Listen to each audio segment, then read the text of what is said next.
ESY, extended school year in special education. Sometimes it's called special education summer school, which really it shouldn't be called that. Extended school year is so much more than just summer school. But here's the thing. I just got done coaching master IEP coaches. So for those of you that don't know, I'm the founder of the Master IEP Coach Mentorship, where I train parents and teachers to build better IEPs together, collaboratively, IEPs that work in the real world. And if we're going to build IEPs that are realistic, and by realistic, I don't mean low expectations. By realistic, I don't mean based on a budget. By realistic, I mean like in the real world, like what really happens through the IEP process. We have to address trends that are happening. And one of the trends that I see happening in special education right now, and I just kind of got that verified by the room full of master IEP coaches. I said, are you guys seeing this? And they are seeing this. ESY is being denied, not by the school, but by the parents. Now, yes, ESY, summer school, those things, they're being denied by the school, and there's negotiations that are happening, and ESY is supposed to be customized, and there's all these things about ESY. I talk about it all the time. But what I'm seeing is a lot of the families who are being offered ESY are saying, no, thank you. And I want to give you a strategy, a tip, a really important action step.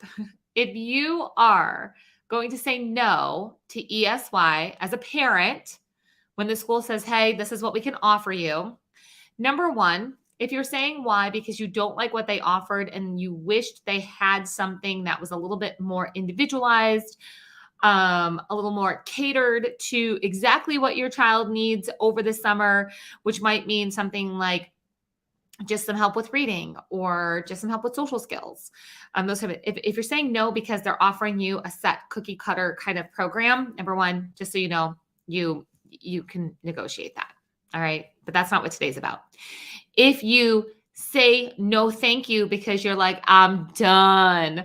I got nothing else that I want to deal with over the summer when it comes to school. We are taking a break. I am burnt out from the routines. I'm not dealing with packing a lunch. Like, it's not going to happen. If you're just done and you're like, no, thank you, let's document why you're saying no in a way that lets the school know that you're not saying no because you don't think it's needed. You understand the value of it. You do think your child needs it. However, due to, let's say I have one family that I know of specifically. They are saying no to ESY because their child has been through so many transitions, so many new classrooms, new students, new this, new that, all the new things. And they just don't want to put their child through another transition over the summer. And the school's unable to have consistency with their staff from the end of the school year into the summer. There are some things that we could do to negotiate to get some consistency in there, but the parents just like, you know what? I just want to create a stable routine over the summer for my child. And then we'll readdress this next year. And then, next year with ESY. So she's not saying no because her child doesn't need it. She's literally just like, at this time, due to the following 12 months or 9 months of consistent transitions, I am going to, do this at home, meaning like get in a routine and do these things.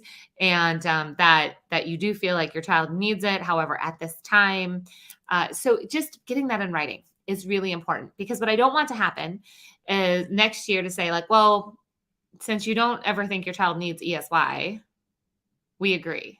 And it's like, no, that's not what you're saying. Sometimes you have to make a decision based on what's happening right now in life, what's happening right now in the world, what's happening right now in your community. And sometimes you just have to say no to some things, right?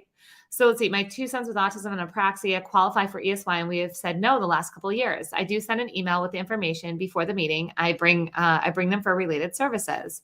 So that's perfect, Kimberly. That's what I'm talking about. That's exactly what I'm talking about. So she's saying, I tell them why. We have a separate plan, and the school knows that it's not because the child doesn't need it. It's because at this time, this is just not something that you're going to pursue or, just utilize. And that's okay. You have that right as a parent. And teachers who are listening, so now I got teachers who listen in, let's help the parents get that in writing. So if you have a parent who's at the table and they're saying no, ask why. And then either A, help them customize something, because usually it's something about like, I don't like the program that's being offered, or B, at least help them get in writing why they're saying no.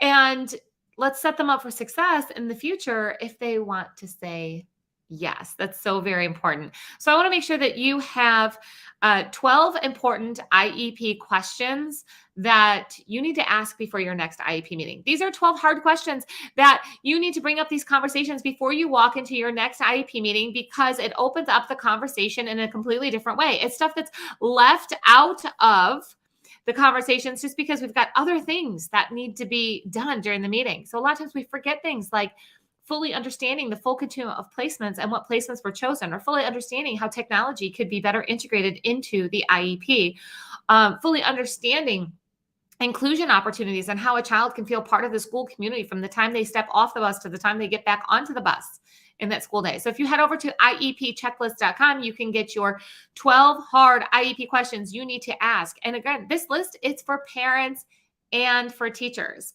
I don't know if you guys know this, but the Master IEP Coach Mentorship, that's the training program. That's online, and we have in-person conferences. There's two ways to learn: online, in-person conferences. It's for parents, teachers, admins, and therapists. We are the only special education training company that is truly focused on training the entire IEP team at the same time with the same information. Because if you're expected to work together, then you should be learning together, right? Like, where's this unwritten rule in special education where you can't talk to each other, you can't tell the truth, you can't be honest about data, you have to hold something, like, got to hold these secrets like up my sleeve and then pull them out at the IEP meeting? And again, I'm not talking about anybody in particular.